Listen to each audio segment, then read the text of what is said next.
जो ऊंचते ऊंचे इंद्रिय है,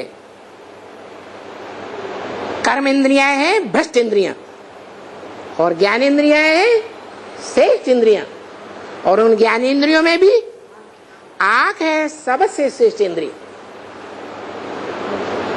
तो शिव बाप भी कहते हैं, तुम बच्चे मेरी आंखों के नूर हो। कौन बच्चे? राम और कृष्ण। क्या शिव बाबा किनकी आंखों का लोन लेकर आए हैं? राम और कृष्ण की आंखों का लोन लेकर आए हैं। सब बच्चों को देखते हैं, जानते हैं कौन बच्चा क्या पुरुषार्थ कर रहा है। तो देखो, बाप की नजर एक बच्चे पर जाती है, जो सबसे जास्ती बाप को याद करने का पुरुषार्थी है। वो बच्चा बाप का सबसे जास्ती संग का रंग ले सकता है। क्यों? वो ही संग का रंग सबसे जास्ती क्यों ले सकता है? और क्यों नहीं ले सकते? अरे जल्दी बोलो। संस्कार है, संस्कार है, ना संस्कार है। आपका संग का रंग लगने का संस्कार है, साथ। वो बाप का बड़ा बच्चा है। कल्प कल्पांतर का शिव बाप का वो निराकारी आत्मा ऐसा बच्चा है जो निराकारी बाप का बड़ा बच्चा है। बड़ा बच्चा ज्यादा जिम्मेवार होता है या छोटे मोटे बच्चे बड़े जिम्मेवार होते हैं? तो अभी बोला जिसके मत्थे मामला। क्या? नई दुनिया की स्थापना का और पुरानी दुनिया के विनाश का मामला किसके मत्थे मड़ा हुआ है? ब्रह्मा के मत्थे मौजूद है। ब्रह्मा मौजूद है? मौजूद ही नहीं तो उसके ऊपर जिम्मेवारी काहे की है? ब्राह्मण बच्चे, परम ब्रह्म। हाँ, ब्रह्मा नामधारियों में जिनमें मैं प्रवेश करता हूं उनका नाम ब्रह्मा रखता हूं। तो पहले पहले किस में प्रवेश किया है? परम ब्रह्म में प्रवेश किया। तो वो परम ब्रह्म की जिम्मेवारी है।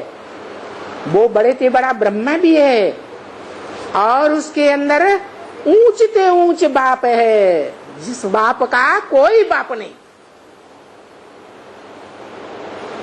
प्रजापिता सब धर्म पिताओं का बाप है। क्या? प्रजापिता सब धर्म पिताओं का बाप है। वो धर्म पिताएं देह अभिमानी हैं। उन देह अभिमानी बापों को, धर्म पिताओं को कौन वर्षा देता है? देहभान का वर्षा, हिंसा का वर्षा कौन देता है? निराकार बाप। साकार सृष्टि का साकार बाप देता है। तो जो इस साकार सृष्टि का साकार बाप है, वो बाप, उसकी जिम्मेवारी है माता के रूप में स्थापना की भी जिम्मेवारी है, परिवार को बनाने की भी जिम्मेवारी है, निर्माण करने की भी जिम्मेवारी है, और पुरानी दुनिया को विनाश करने की भी जिम्मेवारी। धर्म संस्थापना अर्थ है क्या? सत्य धर्म की स्थापना के लिए।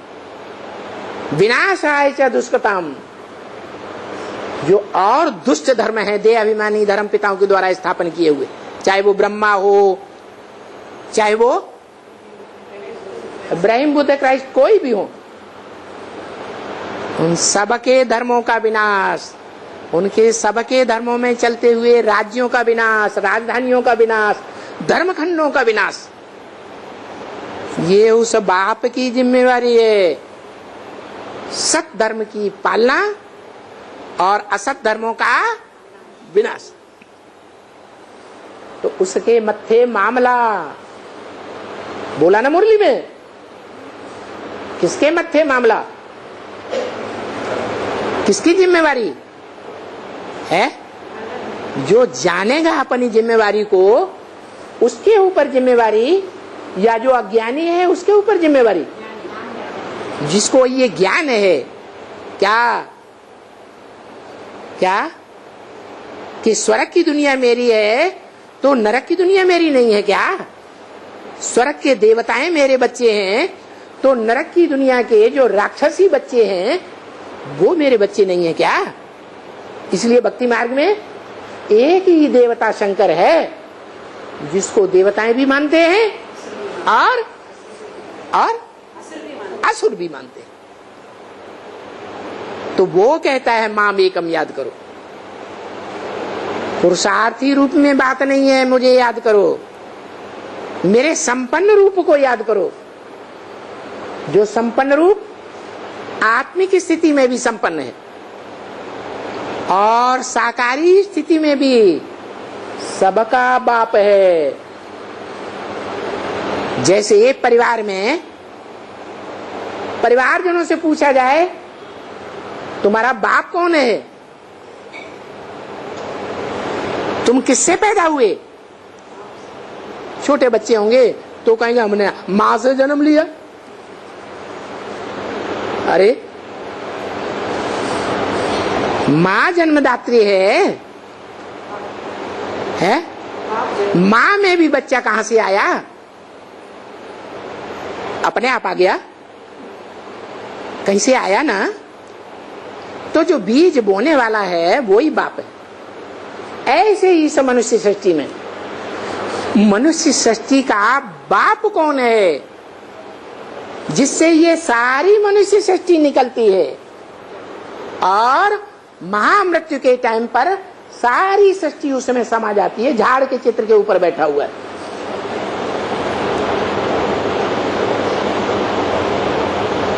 सभी मनुष्य आत्माएं अपने पंच तत्वों के शरीर को, विनाशी शरीर को, पंच तत्वों को छोड़ करके उसी लिंग रूप में समा जाती हैं।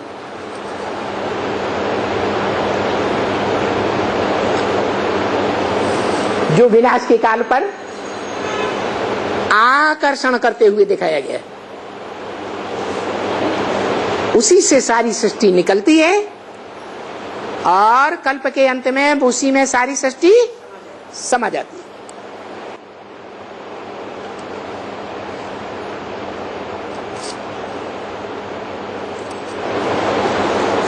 ओम शांति।